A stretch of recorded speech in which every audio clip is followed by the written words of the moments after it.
Olá a todos, bem-vindos a mais um episódio da ASP Talks, o podcast da ASP. Hoje tem um convidado muito especial para tratar de um tema que certamente é de interesse de absolutamente todos os advogados, que é honorários advocatícios. E para isso estou aqui com Rogério Licastro Torres de Mello. Seja muito bem-vindo, Rogério é advogado, professor da PUC, da FAAP, da ESA. Seja muito bem-vindo ao nosso estúdio. Obrigado, Flávia. É uma satisfação estar com você aqui nessa belíssima iniciativa da nossa Associação dos Advogados de São Paulo e falando sobre o tema sempre fascinante, polêmico, dos honorários advocatícios. Nós falamos entre nós, para a classe, é sempre uma coisa muito gostosa.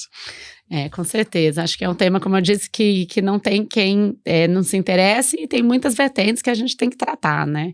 Uhum. Bem, primeiro, a gente sabe que tem dois tipos de honorários, né? Sucumbenciais e os contratuais, né? Como a gente classificaria aí cada um para a gente... Isso. Todo mundo...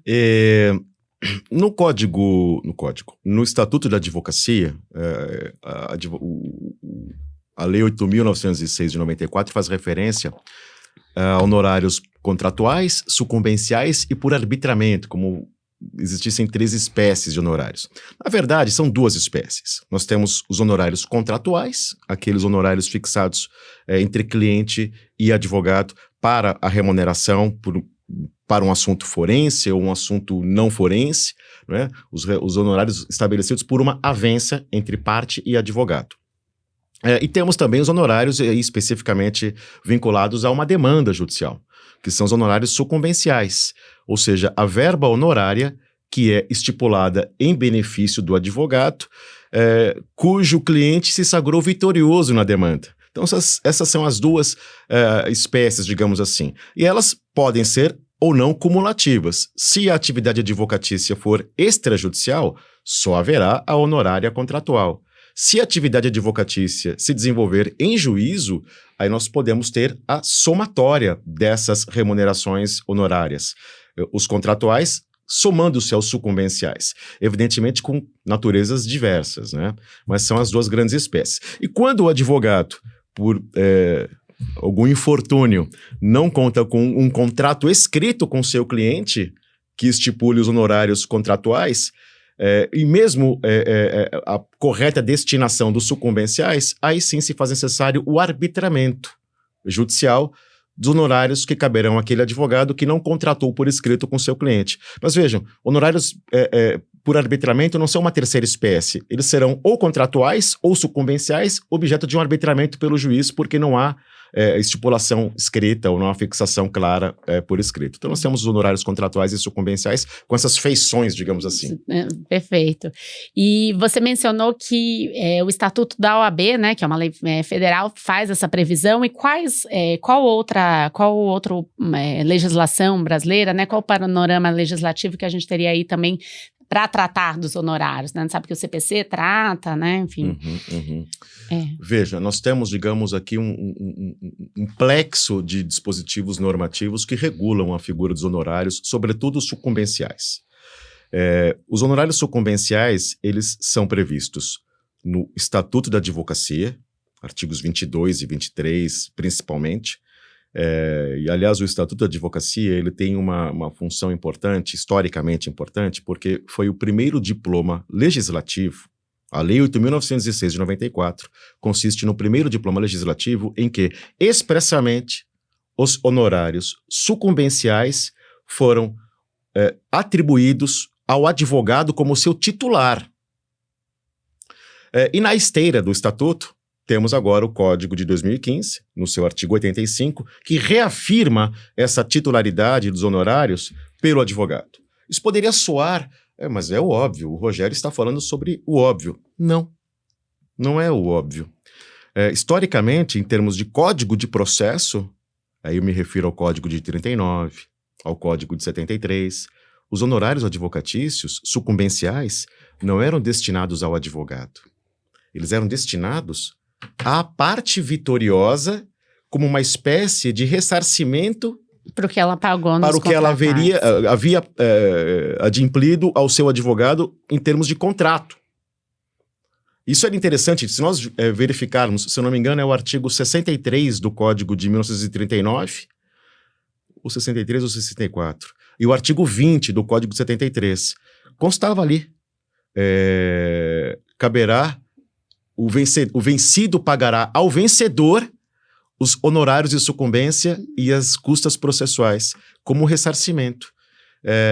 E, obviamente, isso é até correto. É o chamado princípio da restitutio in integrum, o princípio da restituição integral, que significa o seguinte: ninguém sairá da experiência forense de maneira vitoriosa sem estar completamente ressarcido em termos patrimoniais. Uhum. Então, essa era a construção legislativa.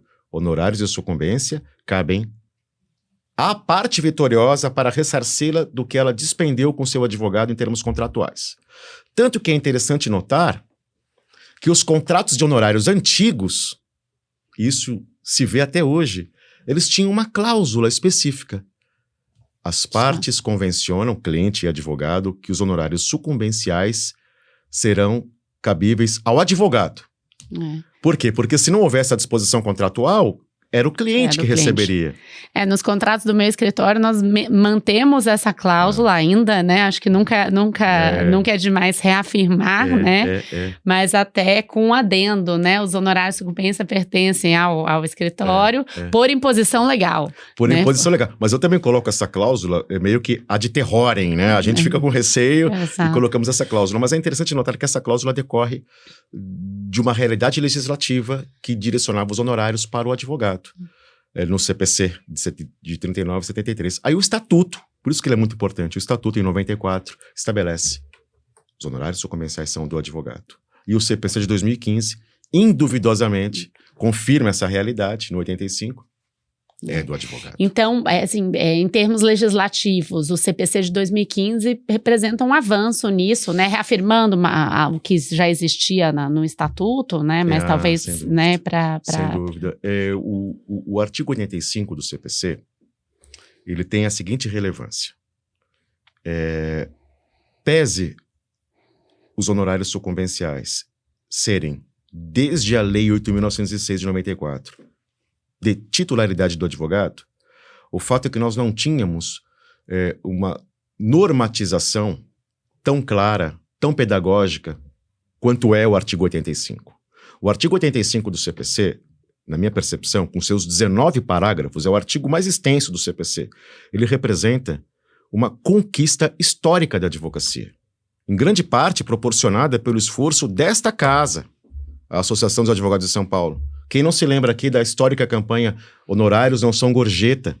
Essa é uma frase do professor Noé Azevedo, grande advogado. Honorários não são gorjeta. Não podem ser assim tratados.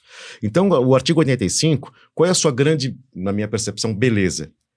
O artigo 85 trouxe para a realidade do CPC temas que já eram consolidados jurisprudencialmente, mas não constavam de lei. Então, o artigo 85 contém o que o professor Humberto Teodoro Júnior chama de uma belíssima amarração pedagógica do que já era consolidado em jurisprudência, mas não era ainda expresso em lei. Então é um artigo pedagógico, judiciário. O tema honorários sucumbenciais será aplicado desta forma, 19 parágrafos. Mas isso era, digamos, o que se imaginava que fosse acontecer. Exato, é isso que eu ia falar. Só para antes da gente até falar do judiciário, em outros países, você tem conhecimento de como é essa regulação? Existem esses honorários, né, principalmente os sucumbenciais? Como que funciona isso? Flávia, é muito oportuna a sua pergunta. Sim, nós temos há honorários sucumbenciais em outros ordenamentos jurídicos de outros países. O ponto é que os honorários sucumbenciais em outros países mantêm a sua característica de serem direcionáveis à parte vitoriosa. Para que ela, sendo vitoriosa, ela saia da experiência forense restituída patrimonialmente. Né? E é o correto, é o princípio da restituição integral. Então, por exemplo, Itália, os honorários sucumbenciais integram o conjunto custas forenses.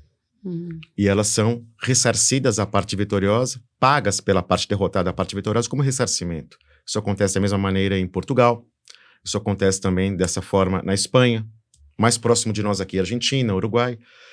O Brasil, é o único país de que eu tenho conhecimento em que os honorários sucumbenciais são direcionados ao advogado. E talvez por isso nós tenhamos aqui um ponto que produz uma certa antipatia pela honorária sucumbencial caber ao advogado no Brasil. Por quê? A parte vitoriosa no Brasil, ela, pese seja vitoriosa, ela não será ressarcida em relação aos honorários. Apesar de existir uma saídazinha para isso, mas a jurisprudência não aceitou essa saída, né, que seria o artigo 389 do Código Civil. Exato, né? Que tentou ser aplicado até, né? Chegou a ser debatido, mas não para restituir os contratuais, né? Para quem nos ouve aqui e nos vê, só esclarecendo um pouquinho melhor esse tema, o artigo 389 do Código Civil, o 389, o 394 também tem o mesmo conteúdo, e o 395 do Código Civil também tem o mesmo conteúdo. O devedor que inadimplir uma obrigação, em outras palavras é mais ou menos isso, será condenado a pagar ao credor o principal, os juros, correção monetária e honorários advocatícios. Então, como que se resolveria no Brasil essa questão de os honorários caberem ao advogado e não à parte, e a parte vitoriosa sair da experiência forense com um grauzinho de redução patrimonial, o que ela gastou com o seu advogado, gastou não é bem a palavra, o que ela investiu no seu advogado em termos honorários. Acrescendo ao pedido condenatório principal o pedido de ressarcimento dos honorários contratuais que ela adiantou. Isso é o que o 389 proporciona. Só que a jurisprudência maciçamente não aceita isso. Diz que seria um bis in idem. Não, a parte derrotada já vai pagar os honorários sucumbenciais. E ainda mais os contratuais que o cliente pagou para o advogado vitorioso, isso seria um bis in idem. Então, a jurisprudência, inacreditavelmente... Quando são dois credores distintos, né? Exato. A jurisprudência acabou fixando-se, especialmente o STJ, numa orientação que não prevê esse ressarcimento. Esse ressarcimento. Né? Isso, e até, né, falando que a gente estava falando do judiciário, né, isso é um reflexo de como talvez o judiciário veja essa questão dos honorários de sucumbência caberem ao advogado, né, isso, né, que você falou, deveria ser assim, né, o judiciário, como você acha que o judiciário vê essa questão? Olha, Flávia, esse é um ponto, e eu vou responder com muita delicadeza, porque toda generalização ela incorre em injustiça. Mas o que acontece? Na minha experiência como advogado e como perito arbitrador de honorários, como professor, eu noto o seguinte, é um tema que desperta paixões e ódios, não é? Alguns setores da jurisprudência, alguns setores do judiciário enxergam os honorários sucumbenciais, tais quais disciplinados no Brasil, ou seja, direcionados ao advogado, como realmente uma demasia, uma dupla remuneração. Ora, os advogados já recebem os honorários contratuais, por que acrescer os honorários sucumbenciais? Isso é um bis in idem. E é algo que produz excessos. Alguns setores da jurisprudência enxergam assim, do judiciário enxergam assim. Isso, na minha percepção, fomenta a dificuldade que nós encontramos de fazer aplicar sem problemas um artigo tão claro como é o artigo 85. Ninguém imaginava, lá em 2015, quando o Código de Processo Civil foi publicado, entrou em vigor, ninguém imaginava que o artigo 85, especialmente o seu parágrafo 2º, que estabelece que a regra honorários sucumbenciais são fixados em percentuais, 10 a 20% sobre o conteúdo econômico da causa. E apenas subsidiariamente serão fixados por equidade. Ninguém imaginava que surgiria uma polêmica tão aquecida sobre essa regra primária de percentuais e a regra secundária de equidade. E isso demorou anos para ser sedimentado no STJ na figura do tema 1076. Tema 1076. E até o tema 1076, né, quando definitivamente julgado, né, o repetitivo com essa afirmação, e acho que nós advogados achamos, bem, agora está certo, agora a matéria está indo para o STF, né? Então é inacreditável, né? A gente convive com essa antipatia que é nutrida por alguns, essa incompreensão, eu diria. Não se compreende que os honorários sucumbenciais são cabíveis ao advogado, porque aos olhos de alguns seria uma dupla remuneração.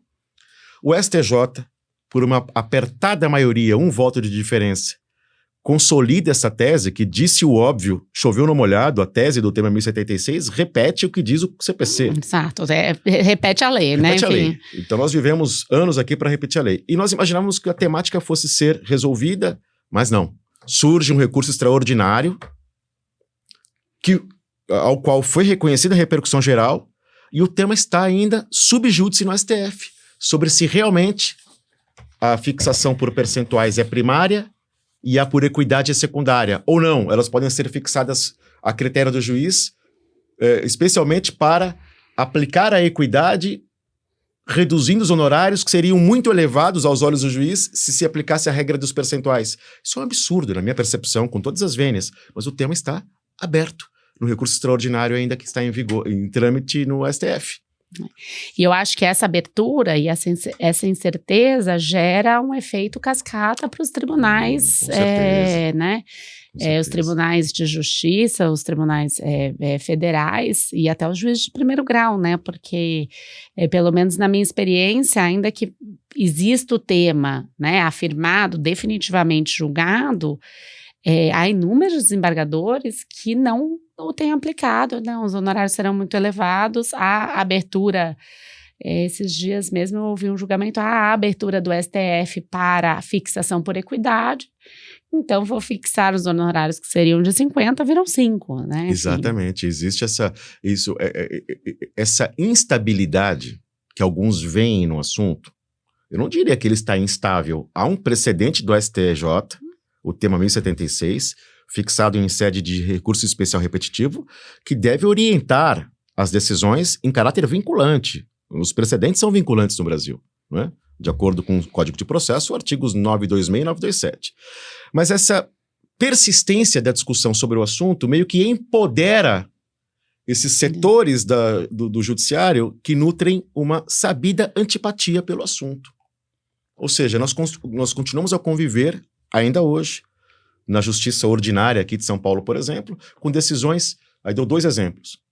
Primeiro grau, uma decisão relativamente recente, proferida aqui, uma sentença proferida no Foro Regional de Pinheiros, aqui na capital de São Paulo, em que deixou-se de fixar sucumbência sob o fundamento de que seria inconstitucional, porque seria uma fixação de verba honorária que agrediria o acesso à justiça por parte do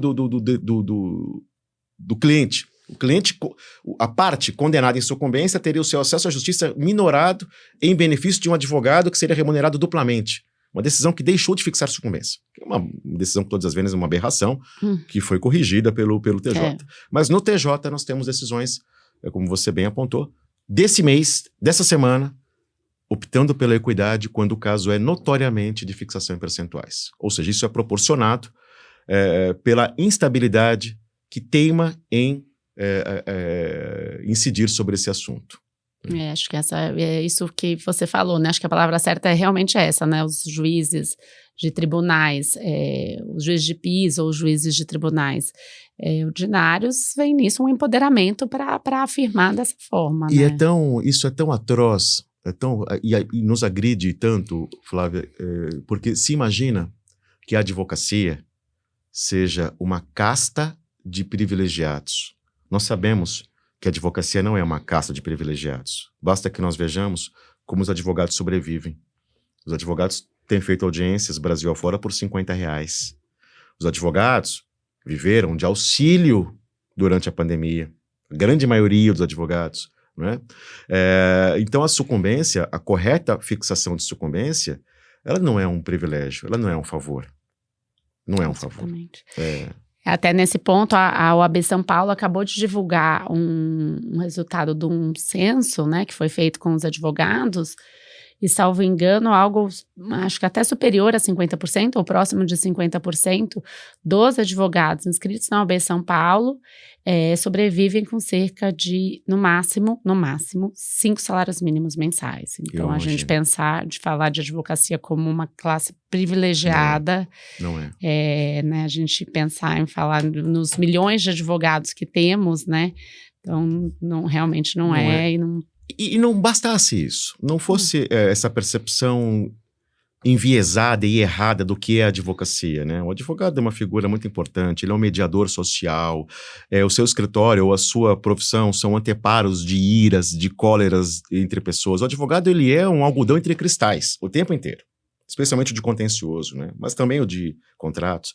Mas não bastasse tudo isso que nós falamos, nós temos lei expressa sobre honorários sucumbenciais, quem é o titular, a regra de percentuais vigora, ela é primária, a equidade é subsidiária. Temos lei expressa.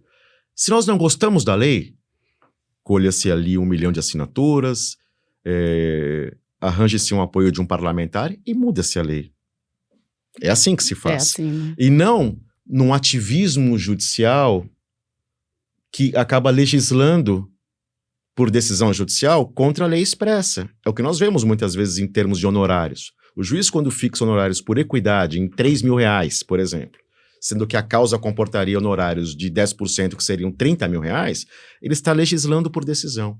É um ativismo que acaba incorrendo numa ilegalidade. Isso me chama muita atenção também. Só acontece porque o tema é honorários sucumbenciais. Exato. E o que a gente tinha também no código anterior era a expressa autorização de fixação por equidade contra as fazendas públicas, né? Uhum. E o código de 2015, o CPC de 2015, veio trazer, aliás, em relação às fazendas públicas, eu acho que a pedagogia ali é ainda maior, né? Maior. Porque dependendo do valor da condenação, os percentuais vão se reduzindo, né, conforme aumenta a condenação. E mesmo assim, também nesse setor, você tem visto decisões dos tribunais não aplicando também esses honorários? Ah, sim. Quando nós estamos litigando em juízo contra o litigante mais poderoso de todos, que é o poder público, existe uma maior propensão a usar a regra da equidade, quando o poder público é derrotado, a usar a regra da equidade para minorar, no máximo possível, os honorários sucumbenciais que caberiam ao advogado do particular que foi vitorioso. Tudo em nome do interesse público. Aí se distorce um pouco essa figura do interesse público, e eu noto também esse recurso extraordinário que está aguardando tramitação e julgamento no STF, ele foi ajuizado pela União Federal. É um recurso que, em nome do interesse público, postula o quê? A possibilidade de aplicação da equidade, quando a fazenda pública for condenada, para minorar os honorários aplicando-se à equidade, que seriam muito elevados se aplicassem os percentuais. E nós temos, como você bem apontou, a regra mais clara e mais pedagógica de dosimetria dos honorários sucumbenciais é a dos parágrafos 3º e 4º do artigo 85, que faz as escadas. Com menor o conteúdo econômico da questão, maiores os percentuais. Com maior o conteúdo econômico da questão envolvendo o poder público, aí menores os percentuais. Eu até acho que deveria ser assim para todas as hipóteses de sucumbência. Faz sentido, né? Porque realmente nós temos algumas situações que que produzem um excesso. 10% sobre o valor da causa ou sobre a expressão econômica por uma petição com uma preliminar que acabou sendo acolhida. Isso produz alguns excessos. Mas mude-se a lei. E não se ignore a lei por decisão judicial. Mas a Fazenda Pública, quando parte, eu noto também essa aplicação indevida da equidade para preservar a Fazenda Pública da condenação que seria correta se aplicasse o artigo 85 corretamente nas suas faixas do parágrafo 3º e 4º. Então, acho que os setores, né, da advocacia, e aí eu falo em nome da ASP, a gente ainda vai ter um longo trabalho agora, né, o que já foi feito no STJ, agora no Supremo, para, né, conseguir, espero, né, reafirmar a lei, né, reafirmar a tese, que nada mais é que reafirmar a lei sim. do que está escrito, né, a ASP tem atuado, inclusive, como amicus curiae nesses julgamentos, né. Sou testemunha disso. E, aliás, só uma pequena observação, esse recurso extraordinário ele nem deveria ter sido admitido, porque esse tema não é constitucional. Esse tema é de legislação infraconstitucional, é CPC. Vejam como o assunto produz, como há uma grande resistência em sacramentar algo que foi decidido favoravelmente a nós. Esse tema nem é de índole constitucional para estar no STF. Exato. Quando nós estamos com o nosso recurso especial, que eventualmente é negado com uma contrariedade, se tentarmos fazer subir ao STF um recurso extraordinário para discutir honorário, certamente ele vai ser barrado, nunca vai se conseguir, né? Então, com o judiciário, nos sucumbenciais, temos toda essa problemática, né, que esperávamos que tivesse sido sedimentada com a adição do tema, mas ainda está aí subjúdice, né, com portas abertas para... E tantos outros temas, desculpa interrompê-la, mas veja, a questão dos honorários, a execução dos honorários sucumbenciais, a execução dos honorários, cumprimento de sentença de honorários sucumbenciais ou mesmo honorários contratuais. Honorários têm natureza salarial, tem natureza de remuneração do advogado, correto? Tem natureza alimentar. Quando a verba exequenda tem natureza alimentar, essa sua natureza alimentar permitiria a penhora de salário do devedor, ainda que parcialmente. Que o salário ele é impenhorável, em regra, artigo 833, inciso 4º do Código de Processo Civil, mas essa impenhorabilidade deixa de existir quando a verba em execução tem natureza alimentar. E não é que se reconhece a natureza alimentar dos honorários, se reconhece a sua natureza vital para o advogado, mas não se reconhece a possibilidade de o advogado, em execução de honorários, postular a penhora do salário do devedor. Ou seja, o devedor tem o seu salário preservado, a sua remuneração vital preservada, mas nós não. Como os honorários são um privilégio nosso, nós não podemos executar honorários com possibilidade de penhora parcial do salário do devedor. Esse é um tema marcante, porque se a verba em execução fosse qualquer outra que não honorários, natureza alimentar, mas não honorários, pode-se penhorar o salário do devedor. Mas honorários não. Então vejam aqui o preconceito sobre o assunto, né? Exato, né? A gente vê do judiciário esse preconceito, né? Uhum. Agora, sobre os contratuais, né? Até para a gente poder ter isso, trazer elementos para os contratuais, principalmente, né? Eu sempre falo, os estudantes se formam na faculdade, os advogados passam na OAB e, na verdade, a gente não aprende, né, nos bancos acadêmicos como cobrar, como contratar honorários, né? Sim. Então, o que o advogado, né, precisa saber, né, quando da contratação, né, assim, elementos básicos. De fato, eu como professor de graduação, uma das matérias que eu leciono há muitos anos é ética profissional. E eu falo tanto sobre comportamento, a parte deontológica, a postura do advogado perante o cliente, perante o judiciário, mas falo também sobre contratualização de honorários. E aqui nós temos que fazer o nosso meia-culpa. As faculdades de direito não têm aula de advocacia. Elas formam técnicos em processo civil, em processo penal, em penal, constitucional. Temos um semestre de ética, mas não há uma formação de advogados, como deveria existir. Nós não somos, como alunos, educados a gerir um escritório, saber a tributação incidente sobre um escritório, como podemos exercer a profissão, sócios, associados, autônomos. Nós não somos educados. Nós aprendemos na raça, na prática. É como entregar um avião para um piloto que não sabe pilotar, alguém que não sabe pilotar, aprenda durante o voo. É assim que nós saímos da faculdade. E por conta disso, a advocacia peca demais na sua relação com o seu cliente em termos de instrumentalização do seu contrato de honorários. Contrato há, verbal, por WhatsApp, por e-mail, mas é raro que o advogado, às vezes espremido pelas urgências do dia a dia ou na própria relação com o cliente, é raro que ele primeiro faça o contrato e depois venha trabalhar. Geralmente o advogado começa a trabalhar e depois chama o cliente para o contrato, para assinar um contrato. Quando chama, né? Quando chama. Então o que acontece? O Código de Ética, nos seus artigos 48 e seguintes, ele estipula como um dever ético do advogado manter contrato escrito com seu cliente. além de ser um dever ético, isto consolida o direito do advogado à sua remuneração. Terceiro ponto, o advogado, redigindo um contrato de honorários da forma adequada, ele terá um título executivo extrajudicial em mãos. E é necessário que o advogado interrompa o curso das coisas, não vá na velocidade do cliente muitas vezes, cuide de si antes de começar a trabalhar, que o advogado é mestre em lidar com os problemas alheios, descurando dos seus próprios problemas, dos seus interesses, mas o advogado tem que parar a vida, contratualizar por escrito de maneira clara e daí em diante trabalhar. O WhatsApp não funciona, contrato por WhatsApp. Não, eu ia perguntar isso, né? Serve um WhatsApp? Veja, Flávia, serve um áudio como prova? Serve. Serve uma troca de mensagens de WhatsApp sobre honorários? Serve. Para quê? Para uma ação de conhecimento, uma ação de cobrança, uma ação monitória, com contestação, réplica, instrução, sentença. Mas não vai ser um título executivo como é o contrato, né? Outra coisa. Aí o cliente, pessoa jurídica, com o qual você contratou por WhatsApp, ou por e-mail, ou por voz, verbalmente. O cliente entra em recuperação judicial. Como que você habilita o seu crédito de honorários, que tem natureza privilegiada, equiparado a crédito trabalhista, numa recuperação ou numa falência, se ele não está contratualizado?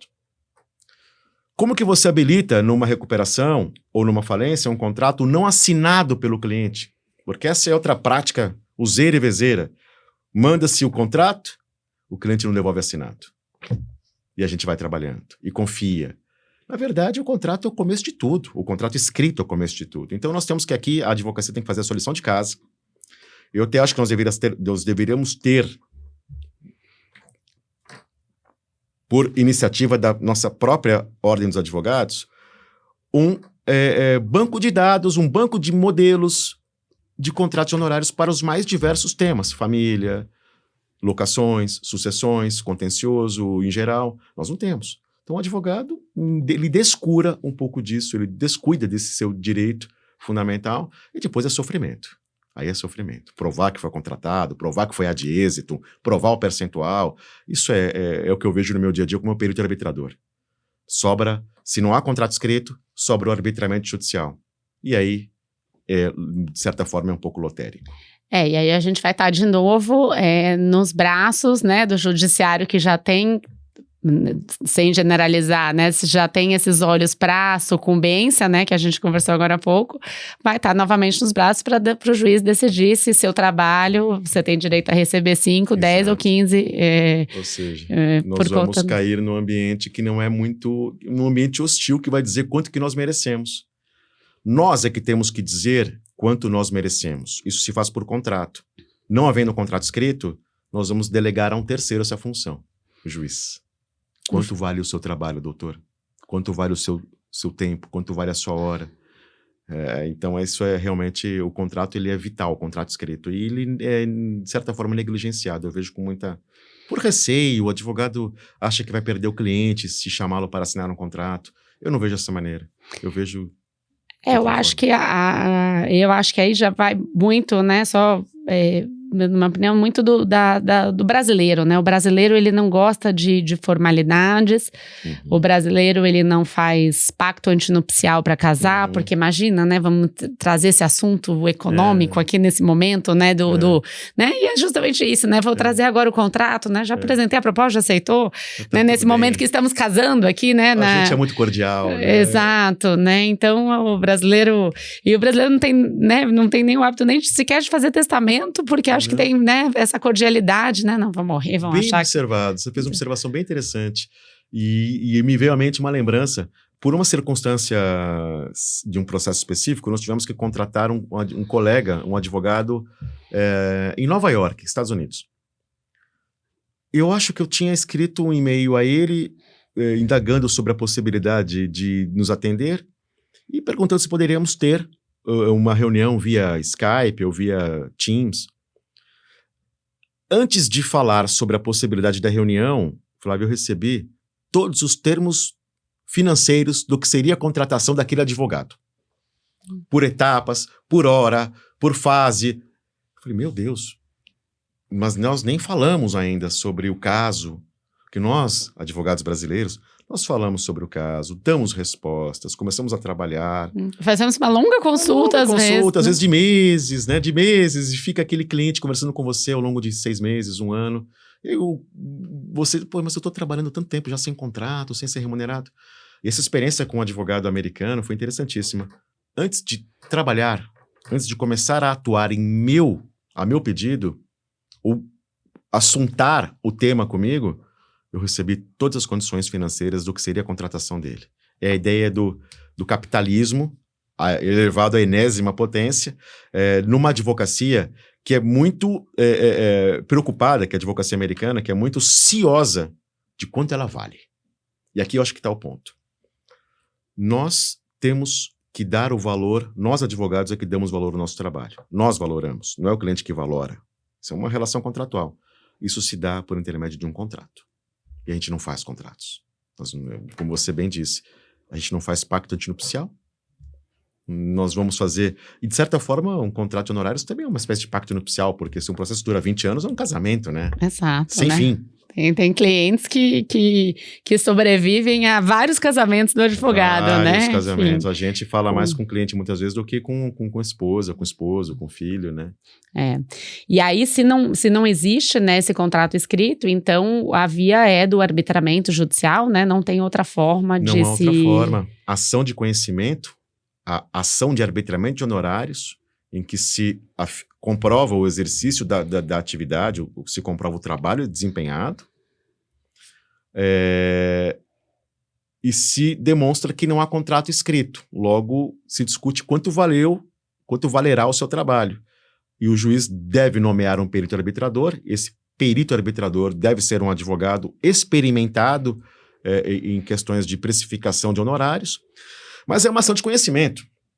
1º grau, 2º grau, eventualmente Brasília, e é uma ação cara, porque a quem incumbe custear a perícia, a quem requereu a prova, né? E é uma perícia muitas vezes sofisticada, a depender da envergadura do trabalho, né? Eu tenho perícias que conduzi que demandaram 6 meses de trabalho, porque era uma atividade advocatícia, assim, imensa em termos de volume de trabalho. Então, assim, o contrato inibe tudo isso. O contrato escrito, ele é um cheque.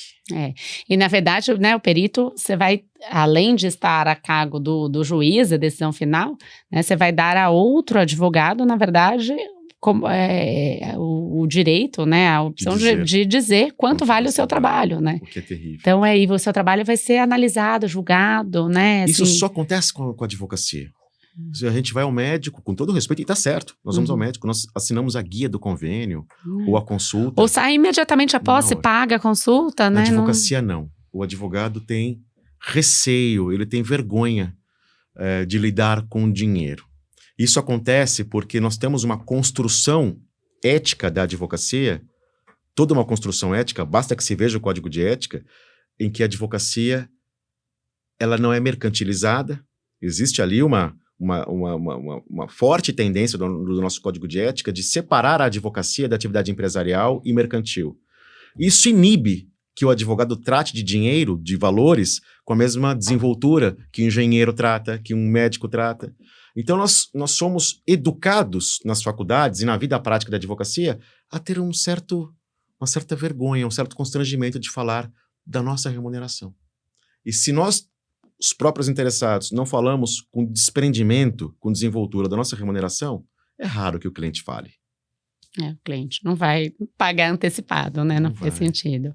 Então essa é uma questão importante até, né, para quem está nos ouvindo, né, para os jovens advogados, né, talvez já começarem a atuação como advogado sabendo dessa importância, e também para os que não são jovens e não adotam isso, né, de ficarem realmente, a gente tem que reafirmar todo o tempo, né, como essa contratualização é importante para a gente conseguir. O tempo para a nossa paz. Brincando um pouquinho, eu tenho uma pasta em casa, porque esses problemas eu também incorri nesses pecados de não ter contrato, etc. Mas num dado momento, eu criei uma pasta física em casa, que eu chamo de, essa aqui eu brinco, né? É a pasta da viúva. Eu falo com a Patrícia, minha esposa, se um dia eu faltar por qualquer razão, a minha vida está aqui. é a pasta dos contratos de honorários. Que era física, agora também é eletrônica. Mas é ali que está a minha vida, a nossa vida, os nossos direitos. Trabalha-se 1 década, 2 décadas num processo, e cadê o contrato? Então eu criei essa pastinha e o jovem advogado ou o advogado experiente, nós temos que separar meia horinha do nosso dia para nós. Nós não podemos manter essa percepção de que a advocacia é uma vida dedicada a preocupar-se com os problemas alheios apenas. Não, nós temos que nos preocupar com os nossos problemas também. E grande parte deles decorre da nossa remuneração. Isso significa paz.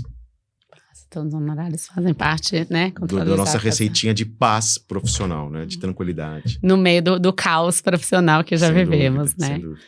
Mas Rogério, então, queria te agradecer, foi muito bom essa nossa conversa, né, sobre honorários, um tema tão relevante para os advogados. Agradecer você que é parceiro da casa, parceiro da ASP, sempre dos nossos cursos, espero que continue sendo. Sem dúvida. E agradecer a sua presença aqui conosco. Eu fico muito lisonjeado com o seu convite, Flávia, diretora cultural aqui da associação.